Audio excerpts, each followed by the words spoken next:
আসসালামু আলাইকুম, সবাই কেমন আছেন? আলহামদুলিল্লাহ, আমি তো বেশ ভালো আছি। সকাল সকাল চলে আসলাম একটা সুন্দর রান্না নিয়ে। তো রান্নাটা অবশ্য আমার এটা আগের দিন করা। তো সারাদিন আমি হাড়গুলাকে ভালোভাবে ধুয়ে পরিষ্কার করে এভাবে জাল দিয়ে নিয়েছিলাম, আর এখন আমি ফাইনালিভাবে এটা রান্না করে ফেললাম।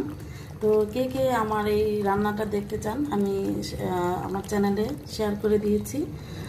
ভালো লাগলে অবশ্যই আমার চ্যানেলটাকে সাবস্ক্রাইব করে পাশে থাকবেন। আর আমি কীভাবে নিয়ে এটা রান্না করেছি, একদম সহজ উপায়ে। অনেকে অনেক রকম ভেজাল করে রান্না করে, তো আমার এত ঝামেলা পছন্দ হয় না। আমি একদম নর্মালভাবে সব মশলা দিয়ে এভাবে সারাদিন রান্না করেছি। দেখতে কিন্তু অসাধারণ, খেতেও খুব ভালো লেগে মানে খেতেও খুব ভালো লাগবে। তো এইভাবে রান্না করে দেখবেন। আমি একদম সুন্দর করে শর্টকাটে রান্না করে দেখিয়েছি।